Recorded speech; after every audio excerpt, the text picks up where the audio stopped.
So I'm going to talk about preprints broadly, but specifically a preprint and poster or conference presentation server that we've helped launch called ESOR, Earth and Space Science Open Archive. You can think EOR if you like.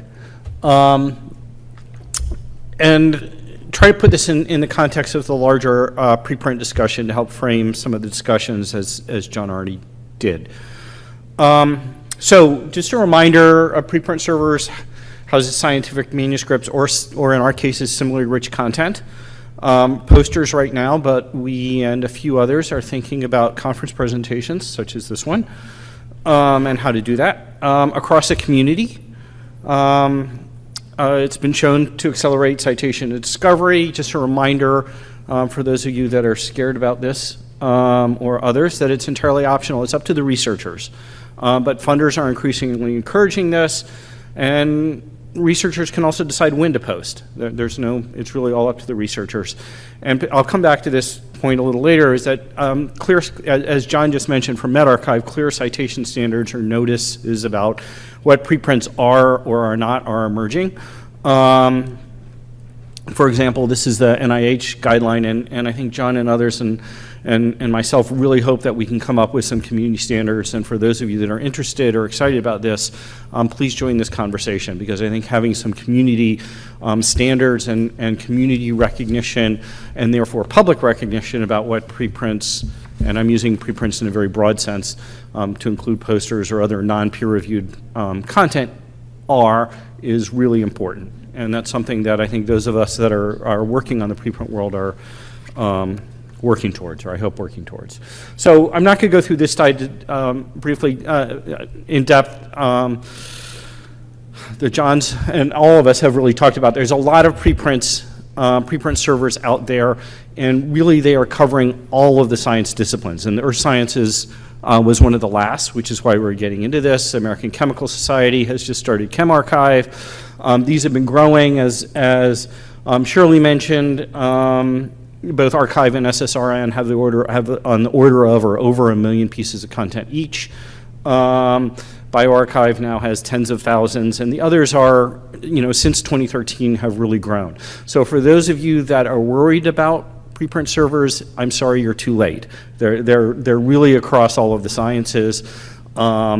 And I think, as I mentioned, with the citation standards and things, we really need to come up with, that this is the landscape, this is the publishing landscape out there, and it's across all of the sciences. It's being, as John showed with the exponential growth, it's being increasingly accepted across the communities, the researcher communities, and we can learn from what Archive and SSRN have done, but it's the landscape out there, and we should play with it and use it and optimize it, and we really need a community effort to do that.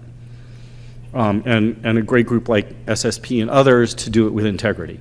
So one of the things that we've added that's a little bit new is posters. I see that Chem Archive is now also including posters and conference presentations. So it's not going to just be in the Earth and Space Sciences. We did this for a number of reasons. One, in the Earth and Space Sciences, we have a nearly about 100,000 papers published a year, but about 50 or 60,000 posters presented at meetings across the year. For students, for other researchers, this is the main dissemination of their research. It's also the key part of the research that is invariably lost. People bring them, hang them up on their walls, and then throw them away to conference. So in terms of kind of being transparent about our research, but also giving credit to researchers, and also providing information on the course of research, posters were a key important addition. So this is just a reminder of the workflow. A typical, let's see if this works. Yeah, okay, so, well, I don't know if you can see that. The typical course is, draft papers and submission and revision, and then acceptance. And again, one of the standards that's emerging in preprint servers to help it not be so scary is the link from the preprint server to the version of record, cross-ref, and many of us are working on that. And as publishers, one of the important things I think we need to do is then do the reciprocal link back to the preprints or posters for transparency. Posters or other things can also represent any part of the research workflow.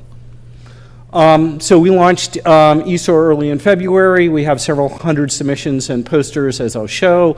It's not just an AGU effort, it's joint across some other societies. We also standardized on ORCID, and again, this is so every author that submits has to have an ORCID. This is part of credibility and other things like that, and again, as part of this conversation that's happening across the sciences on what are leading practices in terms of preprints, in terms of standardizing for integrity, for transparency, and so forth. So this just shows, thanks to Kate Perry at Wiley, so the ESOR is hosted on Adipon,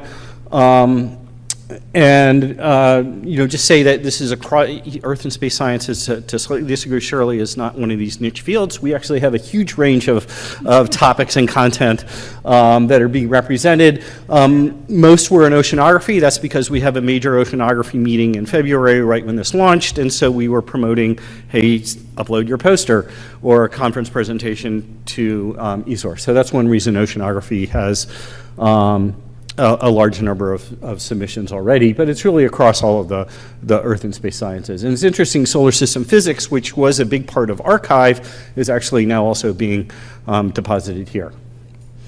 So some important issues just to move into the discussion discussion area that we're trying to alert our community to. Because preprints outside of physics, astronomy, and the social sciences are relatively new, including biology, and John's had to work through this with bioRxiv, is that journal policies on acceptance of postings and whether they consider them prior publication are in the process of evolving. So we try to alert authors, if you're going to post your poster or preprint, please think about where you're going to submit and check those journal policies. And if you have a journal, and this is part of, I understand, John's first questions on scariness and things like that, have your discussion with your editors about your prior publication policy. So there is a site, Sherpa Romeo, that mostly is accurate on whether journals accept preprints or not. But in our discipline, many of the leading journals do, but some of the leading journals are not clear yet, like Geology, which is a Geological Society of America publication, and some don't, like the American Association of Petroleum Geologists does not accept preprints. So obviously we're trying to be transparent to authors about what to expect and not get in trouble. Authorship rules apply, so we notify all co-authors. We are very concerned about that kind of integrity and making sure that all of the authors that are on the preprint and poster are listed in the metadata and are contacted. And what I call the Hotel California effect is educating authors that it is receiving a DOI. Once you check in, you cannot check out. Once posted, you can't remove. There is no way to leave. And some other larger issues that, as John, one of the Johns, and others have talked about, quality control and pre-screening. We're trying to at least be transparent about that, even though some of the preprints have various different kind of standards for that.